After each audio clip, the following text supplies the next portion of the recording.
ಇಲ್ಲಿ ನಾನು ಹೇಳುತ್ತಿರುವುದು ನಡೆದಂತಹ ಒಂದು ಸತ್ಯ ಘಟನೆ. ಈ ಸತ್ಯ ಘಟನೆಯಲ್ಲಿ ಏನಾಗಿದೆ, ಕೆಲವಾರು ಸಿನಿಮಾಗಳಲ್ಲಿ ನಡೆಸಿರುವಂತಹ ಒಬ್ಬ ಯುವತಿ ತನಗೆ ಅವಕಾಶ ಇಲ್ಲ ಎಂದು 2007ರ ಒಂದು ಸಂಜೆ ಬೆಂಗಳೂರಿನ ಏರ್ಪೋರ್ಟಿನಿಂದ ಮುಂಬೈಗೆ ಪ್ರಯಾಣ ಬೆಳೆಸಿದರು.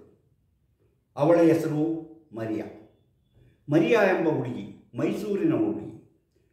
ಮುಂಬೈಗೆ ಹೋಗಿ ತನ್ನ ಅವಕಾಶವನ್ನು ಹುಡುಕಿಕೊಂಡು ಹೋದಂತಹ ಆ ಯುವತಿಗೆ ಮುಂದೇನಾಯಿತು, ಅವಳ ಜೀವನ ಯಾವ ರೀತಿ ಬದಲಾಯಿತು, ಅವಳಿಗೆ ಈ ರೀತಿ ಅವಳ ಬದುಕು ಬದಲಾಗಲು ಕಾರಣವೇನು, ಅವಳಿಗೆ ಜೈಲು ಸೇರಬೇಕಾಗಿ ಬಂತು, ಆದರೂ ಅವಳ ಮುಂದಿನ ಕಥೆ ಏನು ಎಂಬುದನ್ನು ನೀವು ತಿಳಿದುಕೊಂಡಾಗ ತುಂಬ ರೋಚಕವಾದಂತಹ ಒಂದು ವ್ಯಕ್ತಿತ್ವದ ಒಂದು ಕಥೆಯ ಸುರುಳಿ ಬಿಚ್ಚಿಕೊಳ್ಳುತ್ತಾ ಹೋಗುತ್ತೆ. ಆ ಸುರುಳಿಯಲ್ಲಿ ಬರುವಂತಹ ಇತರೆ ವ್ಯಕ್ತಿಗಳು ಸಹ ಅವಳ ಜೊತೆ ಸೇರಿ ಎಂತಹ ಕಷ್ಟಗಳನ್ನು ಅನುಭವಿಸಿದರು ಎಂಬುದೇ ಇಂದಿನ ಈ ಕಥೆಯ ಮುಖ್ಯ ಉದ್ದೇಶ, ಮುಖ್ಯ ತಿರುಳು. ಆ ತಿರುಳನ್ನು ನೀವು ಕೇಳಿದರೆ ನೀವು ಸಹ ಆಶ್ಚರ್ಯಪಡುತ್ತೀರಿ. ಅಂತಹ ಒಂದು ವಿಷಯವನ್ನು ನಿಮ್ಮ ಮುಂದೆ ಇಡುವಂತಹ ಈ ಪ್ರಯತ್ನವನ್ನು ನೀವು ಬೆಂಬಲಿಸುತ್ತೀರೆಂಬ ಭರವಸೆಯಿಂದ ನಾನು ಈ ಸತ್ಯ ಘಟನೆಯನ್ನು ನಿಮ್ಮ ಎದುರು ತೆರೆದಿಡುತ್ತಿದ್ದೇನೆ. ನಮಸ್ಕಾರ. ಮಾಣಿಯ ಟೈಮ್ಸ್ ಯೂಟ್ಯೂಬ್ ಚಾನಲಿಗೆ ನಿಮಗೆಲ್ಲರಿಗೂ ಸ್ವಾಗತ. ಇಂದು ನಾನು ಹೇಳುವಂತಹ ಕತೆ ತುಂಬ ರೋಚಕವಾದಂತಹ, ಸಿನಿಮಾ ಲೋಕದ ಕನಸು ಕಂಡು ಕರ್ನಾಟಕದಲ್ಲಿದ್ದಂತಹ ಒಬ್ಬಳು ಯುವತಿ ಮುಂಬೈಗೆ ಹೋಗುತ್ತಾಳೆ. ಆ ಮುಂಬೈಯಲ್ಲಿ ಅವಳ ಕತೆ ಏನಾಯಿತು, ಅವಳು ಏನಾದಳು ಎಂಬುದರ ಬಗ್ಗೆ ಹೇಳುವಂತಹ ಒಂದು ಸತ್ಯ ಘಟನೆ. ಈ ಕಥೆಯನ್ನು ಕೇಳುವ ಮೊದಲು ನೀವು ಇನ್ನೂ ಮಾಣಿಯ ಟೈಮ್ಸ್ ಯೂಟ್ಯೂಬ್ ಚಾನಲನ್ನು ಸಬ್ಸ್ಕ್ರೈಬ್ ಮಾಡಿಲ್ಲವಾದರೆ ಈಗಲೇ ಕೆಳಗೆ ಕಾಣುವ ಸಬ್ಸ್ಕ್ರೈಬ್ ಎಂದು ಬರೆದಿರುವಲ್ಲಿ ಒಮ್ಮೆ ಕ್ಲಿಕ್ ಮಾಡಿ ಸಾಕು, ನೀವು ಸಬ್ಸ್ಕ್ರೈಬ್ ಆಗ್ತೀರಿ. ಅದೇ ರೀತಿ ಪಕ್ಕದಲ್ಲಿ ಕಾಣುವ ಗಂಟೆಯ ಚಿಹ್ನೆಯನ್ನು ಒಮ್ಮೆ ಕ್ಲಿಕ್ ಮಾಡಿದರೆ ಮಾಣಿಯ ಟೈಮ್ಸ್ ಯೂಟ್ಯೂಬ್ ಚಾನಲ್ ಯಾವುದೇ ಹೊಸ ವಿಡಿಯೋ ಅಪ್ಲೋಡ್ ಆದ ಕೂಡಲೇ ನಿಮ್ಮ ಮೊಬೈಲಿಗೆ ನೋಟಿಫಿಕೇಷನ್ ಬರುವುದರಿಂದ ನೀವು ಎಲ್ಲ ವಿಡಿಯೋಗಳನ್ನು ನೋಡಿ ಹೆಚ್ಚು ಹೆಚ್ಚು ವಿಷಯಗಳನ್ನು ತಿಳಿದುಕೊಂಡು ನಿಮ್ಮ ಜೀವನಕ್ಕೆ ಯಾವುದು ಅವಶ್ಯಕವೋ ಅದನ್ನು ಅಳವಡಿಸಿಕೊಂಡಾಗ ನೀವು ಜೀವನದಲ್ಲಿ ಅಭಿವೃದ್ಧಿಯಾಗ್ತೀರಿ, ಡೆವಲಪ್ ಆಗ್ತೀರಿ. ಅದೇ ರೀತಿ ಜೀವನ ಏನೆಂದು ಅರ್ಥ ಮಾಡಿಕೊಳ್ಳುತ್ತೀರಿ. ಅದೇ ರೀತಿ ಪ್ರತಿಯೊಂದು ವಿಡಿಯೋವನ್ನು ಆರಂಭದಿಂದ ಕೊನೆವರೆಗೂ ನೋಡಿ, ಲೈಕ್ ಮಾಡಿ, ಶೇರ್ ಮಾಡಲು ಮರೆಯಬೇಡಿ. ಈಗ ನೋಡಿ, ನಾನು ಮೊದಲೇ ಹೇಳಿದೆ, 2007ರಲ್ಲಿ ಒಬ್ಬ ಯುವತಿ ಸಿನಿಮಾ ಅವಕಾಶವನ್ನು ಹುಡುಕಿಕೊಂಡು ಮುಂಬೈಗೆ ಹೋಗಿ ಅಲ್ಲಿ ತನ್ನ ಅವಕಾಶವನ್ನು ಹುಡುಕಲಾರಂಭಿಸಿದಳು. ಹಾಗೆ ಹುಡುಕುತ್ತಾ ಬಹಳ ದಿನಗಳ ಕಾಲ ಅಲ್ಲಿಗಿಲ್ಲಿ ಎಲ್ಲ ರೀತಿಯಲ್ಲೂ ಪ್ರಯತ್ನ ಮಾಡಿದಳು. ಒಂದು ಸೀರಿಯಲಲ್ಲಾದರೂ ಅವಕಾಶ ಸಿಗುತ್ತೋ ಅಥವಾ ಒಂದು ಸಿನಿಮಾದಲ್ಲಿ ಅವಕಾಶ ಸಿಗುತ್ತೋ, ಎಲ್ಲಾದರೂ ಒಂದು ಅವಕಾಶವನ್ನು ಪಡೆದು ಬಾಲಿವುಡ್ನಲ್ಲಿ ತಾನು ಒಬ್ಬ ನಟಿಯಾಗಿ ಬೆಳೆಯಬೇಕೆಂಬ ಕನಸು ಹೊತ್ತಿದ್ದಳು. ಅವಳ ಮನೆಯಲ್ಲಿ ಎನ್ನುವಂತಹ ದೊಡ್ಡ ಕಷ್ಟವೇನೂ ಇರಲಿಲ್ಲ. ಅವರ ಮನೆಯಲ್ಲಿ ಸಾಕಷ್ಟು ಸೌಭಾಗ್ಯಗಳಿಂದ ಕೂಡಿದಂತಹ ಜೀವನ ನಡೆಸುತ್ತಿದ್ದರು. ಅವರ ತಂದೆಯವರು ರಿಯಲ್ ಎಸ್ಟೇಟ್ ವ್ಯವಹಾರ ಮಾಡುವುದರಿಂದ ಹೆಚ್ಚಿನ ಧನ ಸಂಪಾದನೆಯೂ ಆಗ್ತಾಯಿತ್ತು. ಆದರೂ ಇವಳಿಗೆ ತಾನು ನಟಿಯಾಗಿ ಬೆಳೆಯಬೇಕು, ಬಾಲಿವುಡ್ ಹಿಂದಿ ಸಿನಿಮಾಗಳಲ್ಲಿ ಬೆಳೆದರೆ ಹೆಚ್ಚಿನ ಪ್ರಸಿದ್ಧಿ ಮತ್ತು ಹಣ ಬರುತ್ತದೆ, ಅಲ್ಲಿ ಹಾಯಾಗಿ ನಾನು ಇರಬಹುದು ಎಂಬ ಕನಸು ಹೊತ್ತು ಹೊರಟಿದ್ದಳು. ಅಲ್ಲಿಗೆ ಹೋಗಿ ಬಹಳ ಹುಡುಕಿದರೂ ಸಹ ಯಾರ್ಯಾರ ಹತ್ರನೂ ಹೋಗಿ ಆಡಿಯನ್ಸ್ಗೆ ಹೋಗಿ ಕೇಳಿದರೂ ಸಹ ಅವಳಿಗೆ ಅವಕಾಶ ಸಿಕ್ಕಲಿಲ್ಲ. ಕೊನೆಗೆ ಅವಳು ತನಗೆ ಸಿಕ್ಕಿದ ಜನಗಳನ್ನು ಬೇಗನೆ ಪರಿಚಯ ಮಾಡಿಕೊಳ್ಳುವಂಥ ಒಂದು ಅಭ್ಯಾಸ ಇತ್ತು. ಇಲ್ಲಿಂದ ಹೋಗುವಾಗ ತನ್ನ ಪ್ಲೇನಲ್ಲಿ ಪಕ್ಕದ ಸೀಟ್ನಲ್ಲಿ ಕುಳಿತುಕೊಂಡಿದ್ದಂತಹ ಅವಳಿಗೆ ತನ್ನ ಪಕ್ಕದಲ್ಲಿದ್ದಂತಹ ಒಬ್ಬ ಸುಮಾರು 60 ವರ್ಷದ ವ್ಯಕ್ತಿಯನ್ನು, ಇವರು ಬೊಂಬೈಯವರಾಗಿರಬಹುದೇ, ಅವರಿಗೆ ಕೇಳಿ ಏನಾದರೂ ನನಗೆ ತಿಳಿಯಬಹುದೇ ಎಂಬ ಕುತೂಹಲದಿಂದ ಇದ್ದಳು. ಅವಳು ಅವರ ಜೊತೆ ಮಾತನಾಡಿ, ಆದರೆ ಅವರು ಈಗ ಭಾರತದವರಲ್ಲ, ಅವರು ಅಮೇರಿಕದಲ್ಲಿ ಇರುವಂತಹ ಸಿಟಿಜನ್ಶಿಪ್ ತಗೊಂಡು ಅಲ್ಲೇ ಉಳ್ಕೊಂಡಿರುವವರು. ಅವರಿಗೆ ಮುಂಬೈ ಬಗ್ಗೆ ಹೆಚ್ಚಿನ ವಿಷಯ ತಿಳಿಯದು ಅಂತ ಹೇಳಿ ಅವರು ಹೇಳಿದಾಗ ಅವಳಿಗೆ ಅವರ ಬಗ್ಗೆ ತಿಳಿಯಲು ಇದ್ದಂತಹ ಕುತೂಹಲ ಕಡಿಮೆ ಆಯಿತು. ಯಾಕಂದರೆ ತನಗೆ ಯಾರಿಂದಲೂ ಸಹಾಯವಿಲ್ಲವೋ, ತನಗೆ ಯಾರಿಂದ ಉಪಯೋಗವಿಲ್ಲವೋ ಅವರ ಜೊತೆ ಅವರು ಯಾರ ಸ್ನೇಹವನ್ನು ಬೆಳೆಸುವುದಿಲ್ಲ. ಆ ವ್ಯಕ್ತಿ ಪ್ಲೈನ್ ಇಳಿದು ಏರ್ಪೋರ್ಟ್ನಿಂದ ಹೋಗುವಾಗ ಅವಳ ಕಡೆ ನೋಡಿ ಮುಗುಳ್ನಕ್ಕರೂ ಸಹ ಅವಳು ಮುಗುಳ್ನಗಲಿಲ್ಲ. ಅವಳಿಗೆ ಏನೂ ನೋಡಿಲ್ಲ ಎಂಬಂತೆ ಹೊರನಡೆದಳು. ಹಾಗೆ ಅವಳು ಹೋಗಿ ಒಂದು ರೂಮ್ ಮಾಡಿಕೊಂಡು ಇದ್ದು ಅವಳು ತನ್ನ ಕೆಲಸವನ್ನು ಹುಡುಕಲಾರಂಭಿಸಿದಳು. ಹಾಗೆ ಅವಳು ಮಾಡ್ತಿದ್ದಾಗ ಅವಳಿಗೆ ನೀರಜ್ ಎಂಬ ಯುವಕನ ಪರಿಚಯ ಆಯಿತು. ಅವನು ಒಂದು ಪ್ರೊಡಕ್ಷನ್ನಲ್ಲಿ ಮ್ಯಾನೇಜರ್ ಆಗಿ ಕೆಲಸ ಮಾಡ್ತಿದ್ದರು. ಪ್ರೊಡಕ್ಷನ್ ಅಂದರೆ ಗೊತ್ತು, ಟಿ ವಿ ಸೀರಿಯಲ್ಗಳನ್ನು ಮಾಡ್ತಾರೆ ಅಥವಾ ಸಿನಿಮಾಗಳಲ್ಲಿ ಪ್ರೊಡಕ್ಷನ್ ಮಾಡ್ತಾರೆ. ಎಲ್ಲದರೊಳಗೂ ಆ ವ್ಯಕ್ತಿಗೆ ನೀರಜ್ ಗ್ರೋವರ್ ಎಂಬ ಯುವಕನ ಪರಿಚಯವಾಗಿತ್ತು. ಆ ಪರಿಚಯದಿಂದ ಅವನೆಲ್ಲ ಅವಕಾಶವನ್ನು ಕೊಡುತ್ತಾರೋ ಎಂಬ ಅಂತಹ ಊಹೆಯಿಂದ ಅವನ ಹತ್ರ ಹೋಗಿ ಮಾತನಾಡಿದಾಗ ಅವನು ಇವಳನ್ನು ಅಷ್ಟೊಂದು ಗಣನೆಗೆ ತೆಗೆದುಕೊಂಡಂತೆ ವರ್ತಿಸಲಿಲ್ಲ. ಇದರಿಂದಾಗಿ ಅವಳಿಗೆ ಅವನ ಬಗ್ಗೆ ಏನೋ ಅನುಮಾನ. ಆದರೂ ಅವಕಾಶಕ್ಕಾಗಿ ಆ ವ್ಯಕ್ತಿ ಹಲವು ಜನಕ್ಕೆ ಅವಕಾಶ ಕೊಡಿಸಿದ್ದಾರೆ ಎಂಬ ಒಂದು ಜನರಿಂದ ಅವಳಿಗೆ ಗೊತ್ತಾಗಿತ್ತು. ಆದರೆ ಅವಳು ಎಷ್ಟೇ ಪ್ರಯತ್ನ ಪಟ್ಟರೂ ಆ ವ್ಯಕ್ತಿ ಅವಳ ಬಗ್ಗೆ ಹೆಚ್ಚಿನ ಗಮನ ಕೊಡದೇ ಇರುವುದು ಕಂಡು ಅವಳಿಗೆ ಬೇಸರವಾಯಿತು. ಆದರೂ ಅವಳು ತನಗೆ ಅವಕಾಶ ಬೇಕು, ಸಿನಿಮಾದಲ್ಲಿ ಆ್ಯಕ್ಟ್ ಮಾಡುವಂಥ ಅವಕಾಶ ಬೇಕು, ಇಲ್ಲ ಸೀರಿಯಲಲ್ಲಿ ಅವಕಾಶ ಬೇಕು ಎಂಬ ಒಂದೇ ಉದ್ದೇಶದಿಂದ ಅವನ ಸ್ನೇಹವನ್ನು ಕಷ್ಟಪಟ್ಟು ಸಂಪಾದಿಸಿದಳು. ಕೊನೆಗೆ ಅವನು ಅವಳನ್ನು ಹಲವು ಕಡೆ ಕರೆದುಕೊಂಡು ಹೋಗಿ ಅವಕಾಶಕ್ಕಾಗಿ ಹುಡುಕಾಡಿದರು. ಕೊನೆಗೂ ಅವರಿಗೆ ಅವಕಾಶ ಸಿಗಲಿಲ್ಲ. ಹಾಗಿರಬೇಕಾದ್ರೆ ಅವಳು ಅವನ ಬಗ್ಗೆ ತಿಳ್ಕೊಂಡು ಅವನೊಬ್ಬ ಕ್ಯಾಸಿನೋವೇ ರೂಪದ ವ್ಯಕ್ತಿ, ಅಂದರೆ ಎಲ್ಲವನ್ನ ಚಾಲೆಂಜಿಂಗ್ ಆಗಿ ಅಥವಾ ಒಂಥರ ಜೂಜಿನಂತೆ ಅವನು ತನ್ನ ಜೀವನವನ್ನು ನಡೆಸುತ್ತಿರುವ ವ್ಯಕ್ತಿ ಎಂದು ಅವಳಿಗೆ ಗೊತ್ತಾಯಿತು. ಆದರೆ ಅವನು ಸಾಮಾನ್ಯ ವ್ಯಕ್ತಿಯಾಗಿರಲಿಲ್ಲ. ಅವನು ಹೆಣ್ಣು ಮಕ್ಕಳನ್ನು ತನ್ನ ಮಾತಿನ ಚಾತುರ್ಯದಿಂದ, ವಾಕ್ಚಾತುರ್ಯದಿಂದ ಆಕರ್ಷಣೆಗೊಳಿಸಿ ತನ್ನ ಆಸೆಯನ್ನು ಪೂರೈಸಿಕೊಳ್ಳುವಂತಹ ಒಬ್ಬ ಚಾಣಾಕ್ಷ ವ್ಯಕ್ತಿಯಾಗಿದ್ದ. ಇಂತಹ ಹಲವಾರು ಯುವತಿಯರನ್ನು ಅವನು ತನ್ನ ಆಸೆಗೆ ಇಂಗಿತಕ್ಕೆ ತಕ್ಕಂತೆ ಬಳಸಿಕೊಂಡಿರುವುದು ಇವಳಿಗೆ ಗೊತ್ತಾಯಿತು. ಆದರೂ ತನಗೆ ಸಿನಿಮಾದಲ್ಲಿ ಅವಕಾಶ ಬೇಕು, ಸಿನಿಮಾದಲ್ಲಿ ಅವಕಾಶ ಕೊಡಲು ಇಂತಹ ಯಾವ ಸಿನಿಮಾ ಲೋಕದೊಂದಿಗೆ ಸಂಪರ್ಕ ಇರುವ ವ್ಯಕ್ತಿಯ ಅವಕಾಶ ಇರುವುದರಿಂದ ಅವಳಿಗೆ ಇವನು ಸೂಕ್ತವಾದ ವ್ಯಕ್ತಿ ಎಂದು ತಿಳಿದುಕೊಂಡು ಅವನೊಂದಿಗೆ ಅವನ ಮಾತುಗಳನ್ನು ಕೇಳಿ ಅವನೊಂದಿಗೆ ಈ ಸಿನಿಮಾದ ಬಗ್ಗೆ ಎಲ್ಲಿ ಅವಕಾಶ ಸಿಗುತ್ತೆ, ಏನು ಮಾಡೋದು ಎಂಬುದನ್ನು ಹುಡುಕುತ್ತಲೇ ಇದ್ದ. ಆಡಿಷನ್ಗೆ ಹೋದರೂ ಸಹ ಇವಳಿಗೆ ಯಾವುದೇ ಸಿನಿಮಾದಲ್ಲಿ ಅವಕಾಶ ಸಿಗ್ತಿಲ್ಲ. ಬೇಕಾದಷ್ಟು ಜನ ಆಡಿಷನ್ಗೆ ಹೋದರೂ ಸಹ ಇವಳಿಗೆ ಅವಕಾಶ ಸಿಗಲಿಲ್ಲ.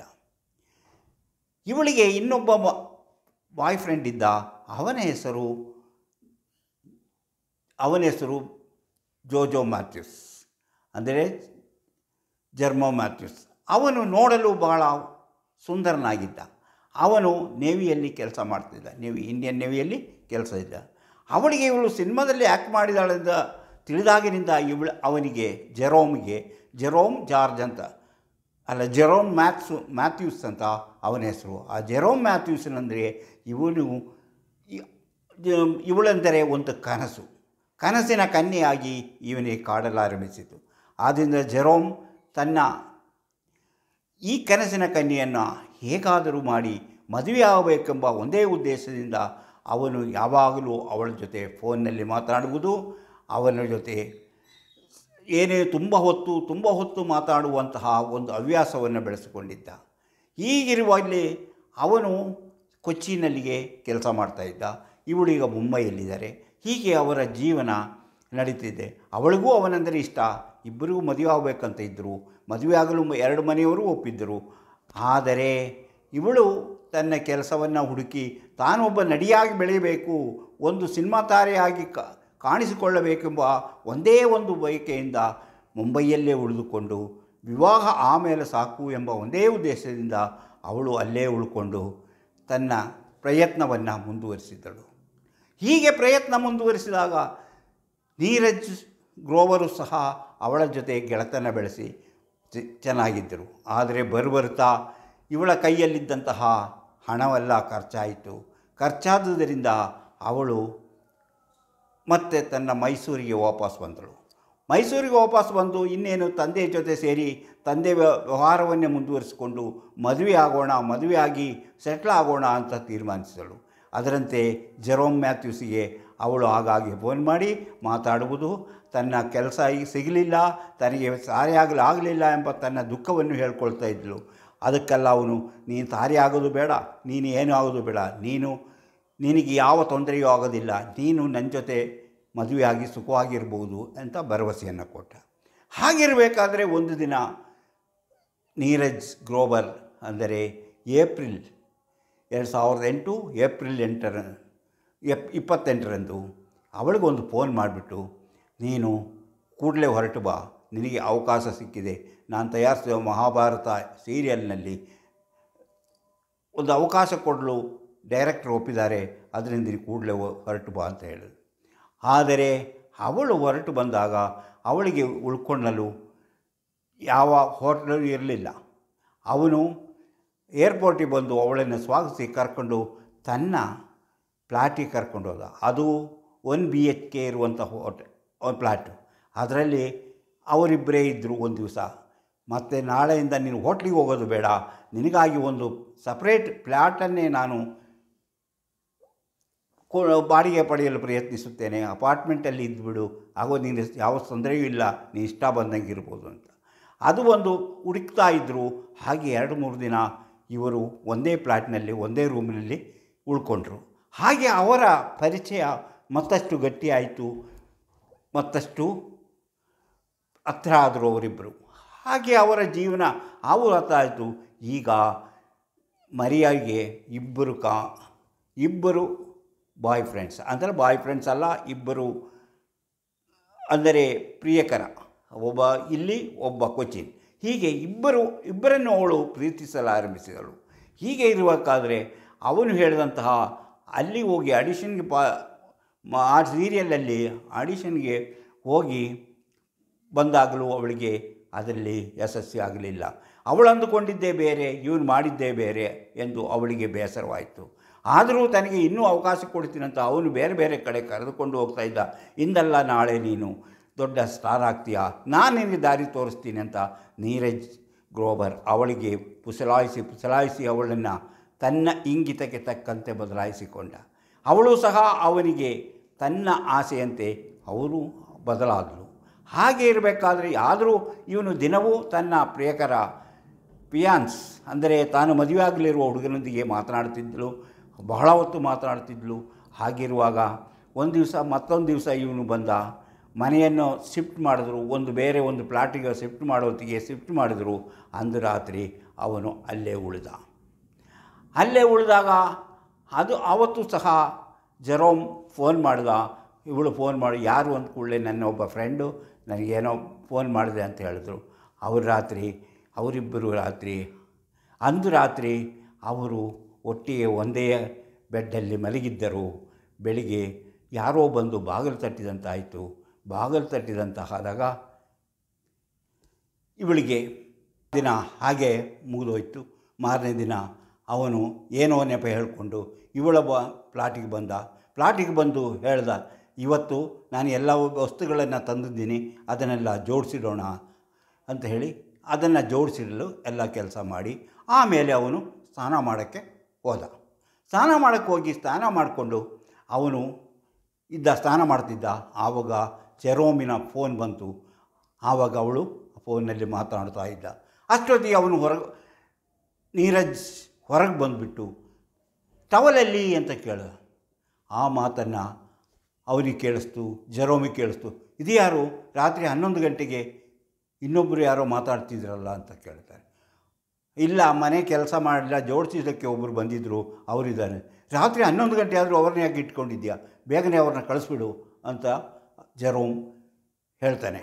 ಅದನ್ನು ಹಾಗೆ ಇಡ್ತಾನೆ ಅಂಥೇಳಿ ಅವಳು ಹಾಂ ಆಯಿತು ನೀವು ಹೇಳ್ದಾಗೆ ಮಾಡ್ತೀನಿ, ಅವನ್ನ ಕಳಿಸ್ಬಿಡ್ತೀನಿ, ಈಗಲೇ ಇನ್ನೂ ಸ್ವಲ್ಪ ಕೆಲಸ ಇತ್ತು ಅದನ್ನು ಮುಗಿಸ್ಬಿಟ್ಟು ಅವನು ಕಳಿಸ್ಬಿಡ್ತೀನಿ ಅಂತ ಹೇಳಿದ್ರು. ಆದರೆ ಹಾಗೆ ಅವನು ಸ್ನಾನ ಮಾಡೋಕ್ಕೆ ಹೋದವನು ನೀರಜ್ ಅಲ್ಲಿ ಸ್ನಾನ ಮಾಡ್ದ, ಟವಲ್ ತಗೊಂಡು ಸ್ನಾನ ಮಾಡ್ದ, ಎಲ್ಲ ಆಯಿತು. ರಾತ್ರಿ ಅವರು ಒಟ್ಟಿಗೆ ಮಲಗಿದ್ದರು. ಇನ್ನೇನು ರಾತ್ರಿ ಬೆಳಗಾಕಿ ಇನ್ನೂ ಸ್ವಲ್ಪ ಹೊತ್ತಿರ ಅನ್ಬೇಕಾದ್ರೆ ಯಾರೋ ಕಾಲಿಂಗ್ ಬೆಲ್ ಹೊತ್ತಿದ ಸೌಂಡ್ ಆಯಿತು. ಸೌಂಡ್ ಆದ ಕೂಡಲೇ ಯಾರು ಅಂತ ಕೇಳಿ ನೋಡೋಕ್ಕಂತ ಮರಿಯಾ ಎದ್ದು ಬಾಗಿಲ ಕಡೆ ಹೋದಳು. ಬಾಗಿಲಿಗೆ ನೋಡ್ತಾರೆ, ಬಾಗಿಲ ಎದುರುಗಡೆ ಜೆರೋಮ್ ನಿಂತಿದ್ದ. ಈ ರಾತ್ರಿ ಇಷ್ಟೊತ್ತಿನಲ್ಲಿ ಅಂತ ಇವಳು ಕೇಳಿದಾಗಲೇ, ನಿನ್ನೆ ನೋಡದೇ ಇರೋಕ್ಕೆ ನನಗೆ ಆಗಲಿಲ್ಲ, ನನ್ನ ಮನಸ್ಸು ಆಗಲಿಲ್ಲ, ನೀವು ನನ್ನ ಮದುವೆ ಆಗುವಂಥ ಹುಡುಗಿ ಏನಾಗಿದ್ದಾಳೋ ಒಬ್ಬಳೇ ಫ್ಲ್ಯಾಟಿಗೆ ಚೇಂಜ್ ಆಗಿದ್ದಾಳೆ, ಯಾರ್ಯಾರು ರಾತ್ರಿ ಯಾರೋ ಎಲ್ಲ ಸಹಾಯಕ್ಕೆ ಬಂದಿದ್ದರು ಅಂತ ಕೇಳ್ತು. ನನಗೆ ಅದಕ್ಕೆ ಇರೋಕ್ಕಾಗಿಲ್ಲ, ಅದಕ್ಕೆ ನಾನು ಕೂಡಲೇ ಹೊರಟು ಬಂದುಬಿಟ್ಟೆ ಅಂತ ಹೇಳಿ ಹೊರಗೆ ಬರ್ತಾನೆ. ಹೊರಗೆ ಬಂದು ಅವಳು ನೇರವಾಗಿ ಅವನು ಬೆಡ್ರೂಮಿಗೆ ಹೋದ. ಬೆಡ್ರೂಮಿಗೆ ಹೋದಾಗ ಅಲ್ಲಿ ಪೂರ್ಣ ನಗ್ನವನಾಗಿ ಆ ಬೆಡ್ಡಿನಲ್ಲಿ ಒಬ್ಬ ಯುವಕ ಮಲಗಿರೋದು ಕಾಣಿಸಿತು. ಇವನಿಗೆ ತಡೆಯೋಕ್ಕಾಗಿಲ್ಲ, ಕೋಪ ನೆತ್ತಿಗೇರ್ತು. ಹೋದವನೇ, ಏಯ್ ನೀನು ಯಾವನು ಅಂತ ಹೇಳಿ ಎದ್ದವನೇ ಅವನ ಕುತ್ತಿಗೆ ಅವನನ್ನು ಹಿಡಿದು ಮೇಲೆ ಎಬ್ಸಕ್ಕೆ ನೋಡಿದ್ರೆ ಅವನು ಮೇಲೆ ಎದ್ದ. ಇಬ್ಬರಿಗೂ ಹೊಡ್ತಾ, ಇವರು ಯಾರು ಮರಿಯಾ ಇವರು ಯಾರು ಅಂತ ಕೇಳ್ತಾನೆ. ಅವಳು ಮಾತಾಡಲಿಲ್ಲ. ಏಯ್ ನೀನು ಯಾವನೋ ಹಾಗೆ ಹೊಡೆದಾಟ ಆಯಿತು. ಇಬ್ಬರು ಹೊಡೆದು ಆ ಮಧ್ಯೆ ಬಂದರು, ಬಿಟ್ಬಿಡು ಹೊಡಿಬೇಡ, ಹೊಡೆದಾಡಬೇಡ ಅಂತ ಹೇಳಿ ಮರಿಯಾ ಮಧ್ಯೆ ಬಂದರು. ಅವಳನ್ನ ತಳ್ಳಿ ದೂರಕ್ಕೆ ಬೀಳಿಸಲು. ಆಮೇಲೆ ಇಬ್ಬರು ಹೊಡೆದಾಡಿ ಕೊನೆಗೆ ಅವನು ಒದ್ದು ಅವನು ನೋಡೋತಿಗೆ ಅವನ ಹೊಟ್ಟೆಗೆ ಗುದ್ದುತ್ತಾ ಇದ್ದ, ಪಂಚ್ ಕೊಡ್ತಾ ಇದ್ದ. ಹಾಗೆ ಜೆರೋಮ್ ಅವನು ಮಿಲಿಟ್ರಿಯಲ್ಲಿದ್ದು ತನ್ನ ದೇಹವನ್ನು ಸರಿಯಾದ ರೀತಿಯಲ್ಲಿ ಬೆಳೆಸ್ಕೊಂಡಿದ್ದ, ತನ್ನ ಗಟ್ಟಿಮುಟ್ಟಾದ ದೇಹ. ಅವನು ಆ ನೀರಜನ್ನು ಹೊಡೆದು ಉರುಳಿಸಿ ಅವನು ಪಕ್ಕದಲ್ಲಿದ್ದ ಅಡುಗೆ ಮನೆಗೆ ಹೋಗಿ ಒಂದು ಚಾಕುವನ್ನು ಎತ್ಕೊಂಬಂದು ಅವನ ಕೆಳಗೆ ಬೀಳಿಸಿ ಕೆಡವಿ ಅವನ ಎದೆಗೆ ಚುಚ್ಚಿದ. ಹಾಗೆ ಚುಚ್ಚಿದಾಗ ಅವನು ಸ್ವಲ್ಪ ಹೊತ್ತಿನ ನಿಶ್ಚಲವಾದ. ಅದನ್ನು ಆ ಚಾಕುವನ್ನು ದೂರಕ್ಕೆ ಎಸೆದು ಇವನು ಹೋಗಿ ಬೆರಗಾಗಿ ನಿಂತಿದ್ದ, ಭಯದಿಂದ ನಡುಗುತ್ತಾ ನಿಂತಿದ್ದ ಮರಿಯಳನ್ನು ತಬ್ಬಿಕೊಂಡ. ಹಾಗೆ ಅವರು ತಬ್ಬಿಕೊಂಡು ಉಳಿದೆಲ್ಲ ವಿಚಾರಗಳನ್ನು ಮರೆತು ಎಷ್ಟೋ ದಿನಗಳ ಬಳಿಕ ಒಟ್ಟಾಗಿ ಸೇರಿದಂತಹ ಆ ಗಂಡ ಹೆಂಡತಿಯರು ಹೇಗೆ ದೂರದಲ್ಲಿದ್ದು ಆಮೇಲೆ ಒಂದಾಗಿ ಸೇರಿದಂತಹ ಒಂದು ಸಂತೋಷ ಇದೆಯಲ್ಲ, ಅಂತಹ ವಿರಹ ವೇದನೆಯ ಅನುಭವಿಸಿದ ಆ ಸಂತೋಷದಲ್ಲಿ ಅವರಿಬ್ಬರು ಬೆಡ್ಡಿಗೆ ಮಲಗಿದರು. ಬೆಡ್ಡಲ್ಲಿ ಮಲಗಿ ಅವರು ತಮಗೆ ಬೇಕಾದ ಹಾಗೆ ಆನಂದವನ್ನು ಪಡೆದರು. ಆಗಲೂ ನಿಶ್ಚಲವಾದ ದೇಹದೊಂದಿಗೆ ಅವನು ನೀರಜ್ ಗ್ರೋವರ್ ಕೆಳಗೆ ಬಿದ್ದಿದ್ದ. ಅದೆಲ್ಲ ಅವರಿಗೆ ನೆನಪೇ ಇಲ್ಲ. ಅಂತಹ ಒಂದು ಸನ್ನಿವೇಶ, ಅಂಥ ಒಂದು ಆವೇಶ, ಅಂಥ ಒಂದು ಸಂತೋಷದಲ್ಲಿ ಅವರು ಮುಳುಗಿ ಸ್ವಲ್ಪ ಹೊತ್ತಿಗೆ ಅವರಿಗೆ ಅವನ ಫೋನ್ ರಿಂಗ್ ಆಗ್ತಾ ಇರೋದು ಕೇಳಿಸ್ತು.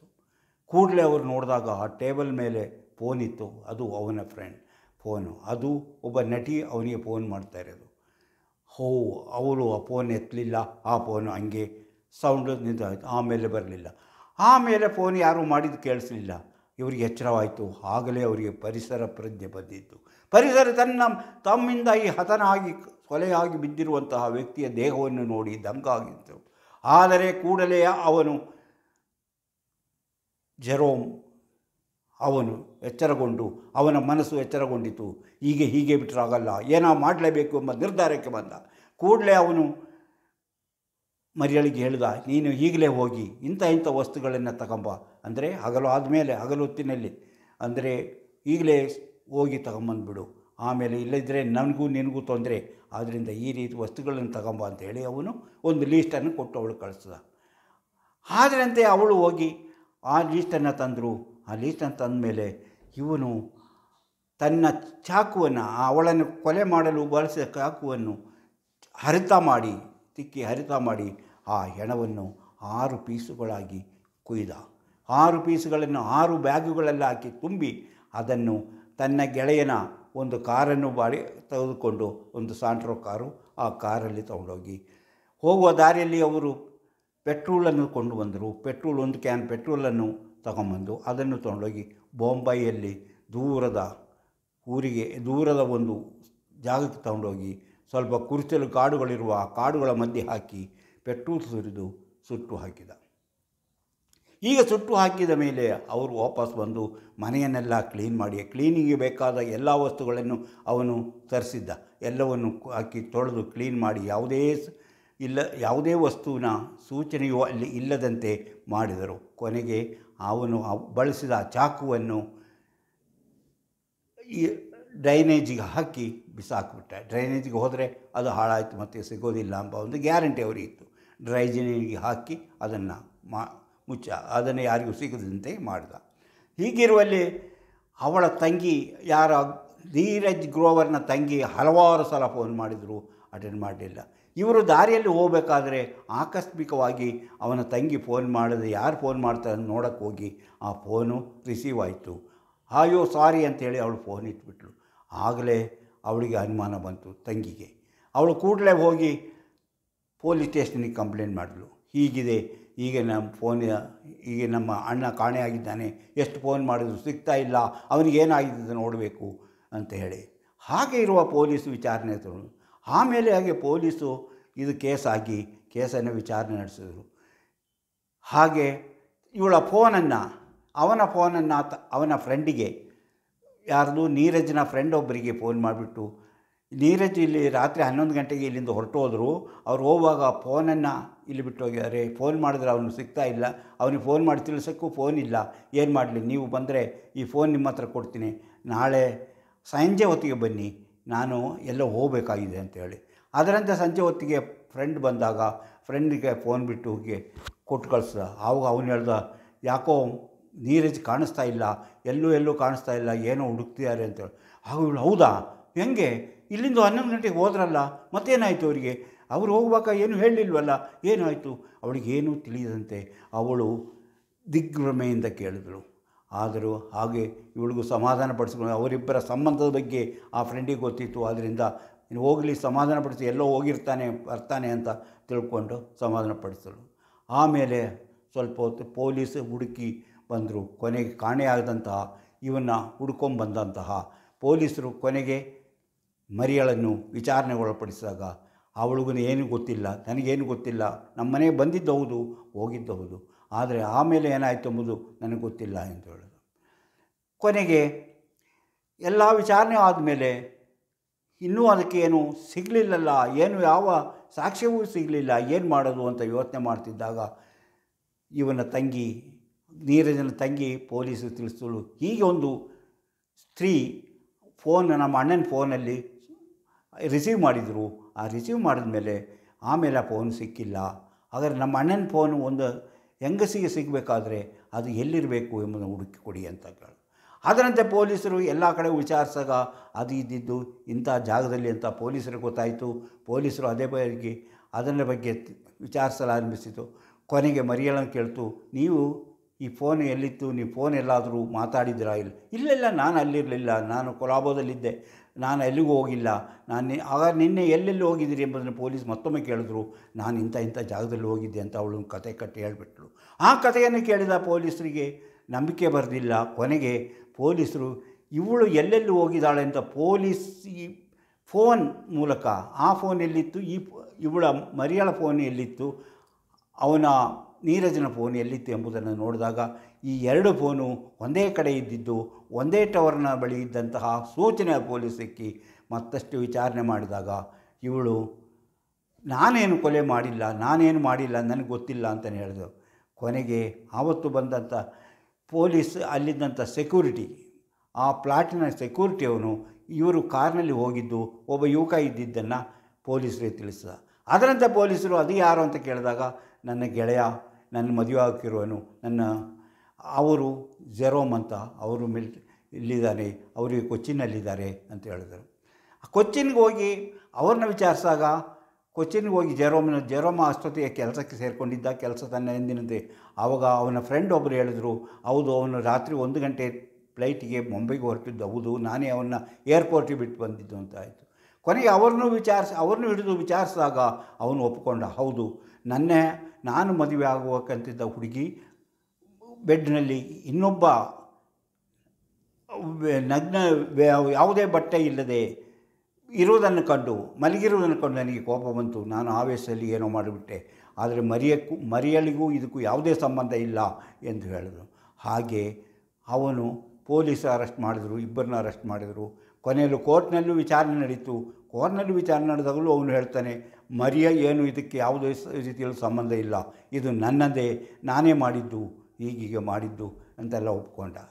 ಅದಕ್ಕೆ ಹೀಗೆಲ್ಲ ಮಾಡಿದ್ದಕ್ಕೂ ಅವನಿಗೆ ಪೊಲೀಸ್ ಸ್ಟೇಷನಲ್ಲಿ ಪೊಲೀಸ್ ಕೊಟ್ಟಂತಹ ವಿಚಾರಣೆಯ ರಿಪೋರ್ಟ್ಗಳು ಎಲ್ಲವೂ ಇವನಿಗೆ ವಿರುದ್ಧವಾಗಿದ್ದವು. ಅದಕ್ಕೆ ಜಡ್ಜ್ ಹೇಳಿದರು, ಇವನು ಮಾಡಿರುವುದಂತೂ ಅಂತಹ ಬೇಕಂತ ಮಾಡಿದ ಕೆಲಸ ಅಲ್ಲ, ಆಕಸ್ಮಿಕವಾಗಿ ನಡೆದುವುದು. ಯಾವುದೇ ತಾನು ಮದುವೆ ಆಗಬೇಕಂತ ಅಥವಾ ನಾನು ಪ್ರೀತಿಸುವ ಹುಡುಗಿಯ ಮಂಚದಲ್ಲಿ ಇನ್ನೊಬ್ಬ ಹುಡುಗ ನಗ್ನನಾಗಿ ಮಲಗಿದ್ದರೆ, ಅವನು ಯಾವುದೇ ಬಟ್ಟೆ ಹಾಕದೆ ಮಲಗಿದ್ದು ಕಂಡಾಗ ಇವರಿಗೆ ಹೇಗನ್ನಿಸುತ್ತೆ, ಯಾರಾದರೂ ಮಾಡುವಂಥ ಕೆಲಸನೇ ಮಾಡಿದ್ದಾನೆ. ಆದರೆ ಇವನು ಸಾಕ್ಷಿಗಳನ್ನೆಲ್ಲ ನಾಶ ಮಾಡುವಂತಹ ಪ್ರಯತ್ನ ಇವನು ಈ ರೀತಿಯ ಮಾಡಿದ್ರಿಂದ ಇವನಿಗೆ ಶಿಕ್ಷೆ ಆಗಲೇಬೇಕು, ಇವನು ಮಾಡಿರೋದು ಅನ್ಯಾಯ, ಕೊಲೆಗಾರನಾಗಿದ್ದಾನೆ, ಅದಕ್ಕೆ ಶಿಕ್ಷೆ ಕೊಡಬೇಕು ಅಂತ ಜಡ್ಜ್ ಹೇಳಿದರು. ಅದರಂತೆ ಇವನಿಗೆ 10 ವರ್ಷ ಶಿಕ್ಷೆ ಆಯಿತು. ಆದರೆ ಅದೇ ರೀತಿ ಇದಕ್ಕೆ ಎಲ್ಲ ರೀತಿಯ ಸಪೋರ್ಟ್ ಮಾಡಿದಂತಹ, ಎಲ್ಲ ರೀತಿಯ ಕೆಲಸ ಮಾಡಿದಂತಹ ಮರಿಯಮ್ಮಿಗೆ 3 ವರ್ಷ ಜೈಲು ಶಿಕ್ಷೆ. ಆದರೆ ಅಷ್ಟರಲ್ಲಿ 3 ವರ್ಷ ಜೈಲಿನಲ್ಲಿ ಮುಗಿದೋಗಿದ್ದರಿಂದ ಅವಳನ್ನು ಬಿಡುಗಡೆ ಮಾಡಲಾಯಿತು. ಜೈಲಿನಲ್ಲೇ 3 ವರ್ಷ ಇದ್ದರಿಂದ ಅವಳ ಶಿಕ್ಷೆಯು ಅಲ್ಲಿಗೆ ಮುಗಿದೋಯಿತು. ಹೊರಗೆ ಬಂದ ಜೈಲಿನಲ್ಲಿದ್ದಾಗ ಅವಳಿಗೆ ಕೆಲವು ಕ್ರಿಮಿನಲ್ಸಿನ ಪರಿಚಯ ಆಗಿತ್ತು. ಅವಳು ಹೊರಗಡೆ ಬಂದ ಮೇಲೂ ಅವಳು ಮೋಸ ಮಾಡುವ, ವಂಚನೆ ಮಾಡುವಂತಹ ಕೆಲಸಗಳಲ್ಲಿ ತೊಡಗಿ ಮತ್ತೆ ಜೈಲಿಗೆ ಹೋದಳು. ಹಾಗೂ ಮತ್ತೆ ಹೊರಗೆ ಬಂದಳು, ಮತ್ತೆ ಜೈಲಿಗೆ ಹೋದಳು. ಆಮೇಲೆ ಈಗ 2022 ಹೊತ್ತಿಗೆ ಅವಳು ಸುಮಾರು 35 ಕೋಟಿ ರೂಪಾಯಿ ಆಸ್ತಿಯನ್ನು ಮಾಡಿಕೊಂಡಿದ್ದಳು. ಆಮೇಲೆ ಅವಳು ಏನಾದರೂ ಎಲ್ಲಿಗೆ ಹೋದಳು ಅಂತ ಗೊತ್ತೇ ಇಲ್ಲ. ಇನ್ನೂ ಪೊಲೀಸರು ಅವಳನ್ನು ಹುಡುಕ್ತಾ ಇದ್ದಾಳೆ. ಅದೇ ರೀತಿ ಇವನು ಜೆರೋಮ್ ತನ್ನ ಜೈಲು ಶಿಕ್ಷೆ ಅನುಭವಿಸಿ ಹೊರಗೆ ಬಂದ ಮೇಲೆ ಅವನಿಗೆ ತನ್ನ ಪ್ರೇಯಸಿಯೂ ಕಾಣಲಿಲ್ಲ, ಅವಳ ಎಲ್ಲಿದ್ದಾಳೆಂದು ಗೊತ್ತಿಲ್ಲ. ಅವನೀಗ ಕೇರಳದಲ್ಲಿ ತನ್ನ ಊರಿನಲ್ಲಿ ಹಾಯಾಗಿದ್ದಾನೆ. ಹೀಗೆ ಒಬ್ಬ ವ್ಯಕ್ತಿ ಯಾವ ರೀತಿ ಹಲವು ಜನರನ್ನು ಮೋಸ ಮಾಡಿ ಬದುಕಿ ಹಲವರ ಜೀವನವನ್ನು ಹಾಳು ಮಾಡುತ್ತಾಳೆ ಎಂಬುದನ್ನು ನೀವು ಇಂತಹ ಕಥೆಗಳಿಂದ ತಿಳಿಯಬಹುದು. ಆ ನೀರಜ್ ಎಂಬುವನು ಒಬ್ಬ ಸ್ತ್ರೀಲಂಪಟನಾಗಿದ್ದ.